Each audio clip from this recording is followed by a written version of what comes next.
Hey guys, it's Kelsey and I'm back with another scrapbooking process video. Today is off the board with pineapple papers, which means we are taking a Pinterest pin to be our inspiration. So this mood board is mine. As soon as I saw this mood board, I was looking for some kind of mood board to use as my inspiration. And as soon as I saw this one, it reminded me of a couple paper pads that I had and hadn't used in a really long time.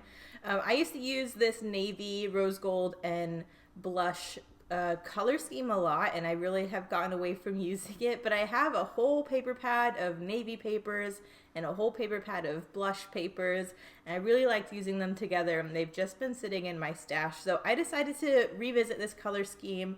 It was really inspired by this mood board. I'm going to try and pull in different elements from that mood board, but as soon as I saw it, I was like, this is my sign. I need to go and get these products out of my stash and make another project with them. So I'm right away, there's a lot of just plain blush papers in the pink paper pad. So I decided to use one of them as my background, just as a skinny little frame. And then I'm going to use this navy polka dot as my main background. As you can see, I've already glued it within that frame there. I have two photos here. They're very orange. They look very coppery because of the lighting, and there's a lot of wood tones in the photo. And I really like mixing copper and rose gold. I'm really not one to mix and match metals all that often, but for some reason I really feel like copper and rose gold are so close, you can really get away with it.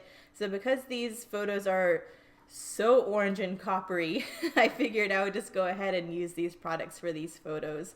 So I'm taking a scrap here of this stripe, using that as my main layer, and then I'm just going through a bunch of scraps. I'm really trying to do a lot of scrap busting on this layout, so I'm really going to try and get a lot of pieces that are already cut into on this page.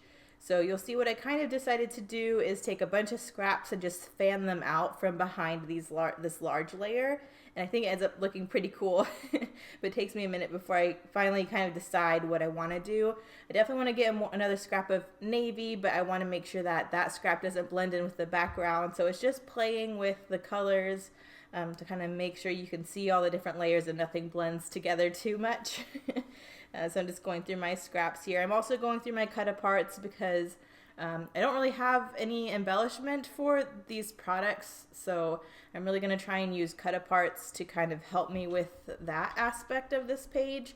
This is really revisiting one of my older styles. Before I really had a lot of embellishment to lean on, I really had to focus on my paper products to become my embellishment as well.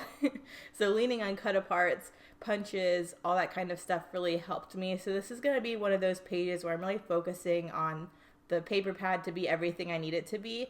The only thing I pull in from my stash other than my paper pad is going to be my title and then a little bit of epoxy stickers at the end, or enamel stickers at the end.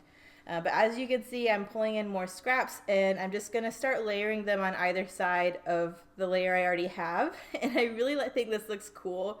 Once I get a couple of them stacked out, you can see it kind of creates this really cool staggered fan coming out from the main layer. I think that's a really fun design. So I'm going to start trimming these pieces so that I can have a little bit on the other side as well.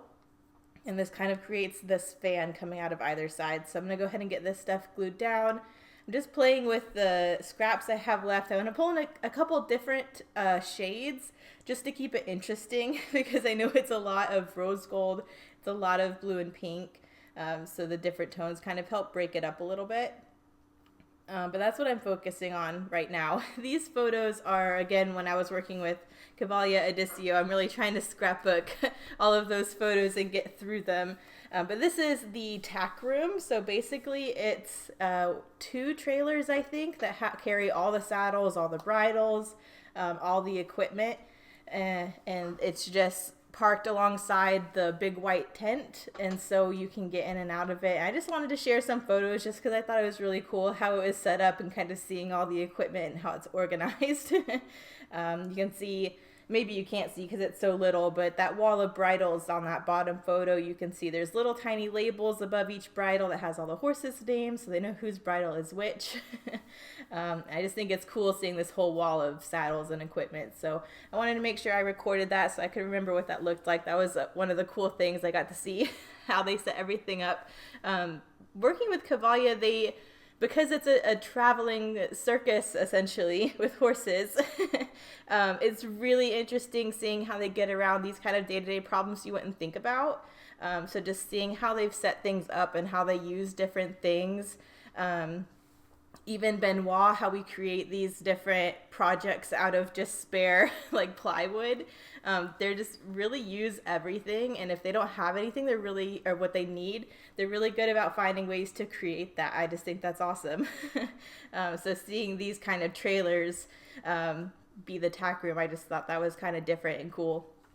But as you can see, I've kind of created this fan effect with a bunch of my scraps, and now I'm using a couple of the cut aparts. There's one navy cut apart that says Inspire that's in the shape of a ticket. So I went ahead and fussy cut that. I've really been enjoying using tickets as my ephemera since this is a show that you have to buy a ticket for.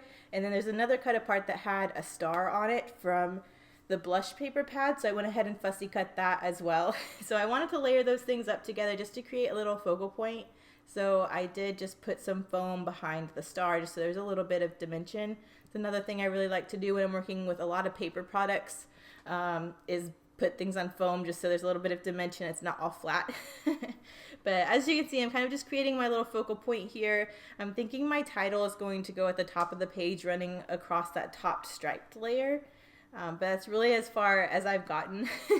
I wish I would have been able to embellish more than this, but like I said, I kind of have a small stash and there wasn't really anything that went with these products, so I'm just trying to stick with using the paper pad as much as possible. But I'm going to go ahead and glue all these layers down, not gutting anything because these products have been in my stash for a really long time, so I'm just going to go ahead, use them up, not save more than I have to. And then you can see these are the alphas I pulled out. I'm just using some plain Recollections white foam. I'm just going to title this Tack Room. That's what we call the room where we keep all the tack, meaning saddles and bridles, equipment, and that kind of stuff. So that's going to go up there. Wanted to bring in a little bit of white, so I do like that the foam is a white foam because the Inspire on the ticket is also white.